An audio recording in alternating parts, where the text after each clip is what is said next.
భూగర్భ శాస్త్రం చదివాను, జియాలజీ. ఒక గ్రానైట్ ఫ్యాక్టరీ పెడదామని చెప్పేసి నేను తిరిగానండి. అయ్యా వెంకటేశ్వర గారు, కాళ్ళు చెప్పులు అరిగినట్టు తిరిగాను. ఎందుకో నాకు అది ఉండేది, ఆ జిజ్ఞాస. ఒక ఇండస్ట్రీ పెడదామని. నేను జియాలజీలో ఎక్స్పర్ట్ని. అప్పటికి ఏపీఎస్ఎఫ్సి ఒకటే ఉండేది, లోన్ గ్రాంటింగ్ అథారిటీ. చాలా 3 ఇంటర్వ్యూలకు వెళ్ళాను. అడిగి అంతా అయిపోయేది. మీరు చాలా తెలివైన వాళ్ళండి, ఎందుకు మీరు ఇందులోకి వస్తారు, ఈ ఇండస్ట్రీస్ ఇదంతా మీ వల్ల కాదండి, చక్కగా చదువుకోండి, ఎగ్జామ్స్ రాయండి, లేదంటే నేను మీ పక్కన కూర్చుండేవాడిని ఈరోజు. మా ప్రభు గారితో పాటు మేము మంచి ఇండస్ట్రియలిస్ట్గా ఉండేవాళ్ళం.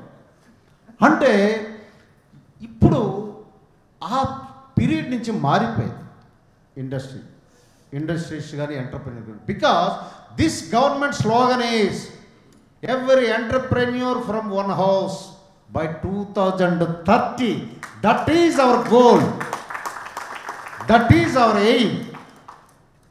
2030 కల్లా ప్రతి ఇంటి నుంచి మీకు ఒక ఎంటర్ప్రెన్యూర్ని తీసుకురావాలనే ఉద్దేశంతో ఇవన్నీ కూడా మీకు రూపొందించడం జరుగుతుంది. కాబట్టి డిపార్ట్మెంట్ ఆర్గనైజ్ చేస్తున్నాం. ఇంకోటి కూడా కరెక్ట్, చాలామందికి ఇన్సెంటివ్లు కూడా రాలేదు. అది కూడా వన్ ఆఫ్ ది కంప్లైంట్. ఇప్పుడు చాలామంది ఒక్కరు చెప్పలేదు, కానీ నా దగ్గర ఉంది ఆ నాలెడ్జ్. ఇన్సెంటివ్ రాలేదు, అది నాకు తెలుసు అండి. మీరు చెప్పలేకపోయారు, కానీ నేనే చెప్తున్నాను. ఇన్సెంటివ్స్ రాలేదు అంటే ఇక్కడ ఇప్పుడు న్యూ పాలసీలో ఏమిటి అని అంటే కేర్ తీసుకున్నారు. న్యూ ఎంటర్ప్రెన్యూర్స్ కానీ న్యూ జనరేషన్స్ కానీ క్యాపిటల్ ఇన్సెంటివ్ ఇస్తారు. 25% ఉంటుంది. ఇఫ్ ఎస్సీ ఎస్టీ ఉమెన్ అయితే 35% క్యాపిటల్ ఇన్సెంటివ్ ఉంటుంది. వాట్ ఏ బ్యూటిఫుల్ ఫిలాసఫీ అండి. అలాగే పవర్ సబ్సిడీ,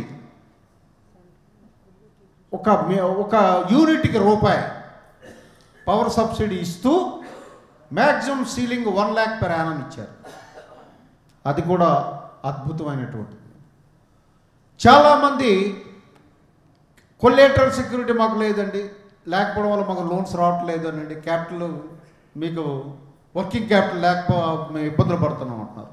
దానికి credit guarantee scheme trust for MSME తీసుకొచ్చారు. You can get up to 5 crores without collateral. Earlier it was 3 crores. It was enhanced to 5 crores.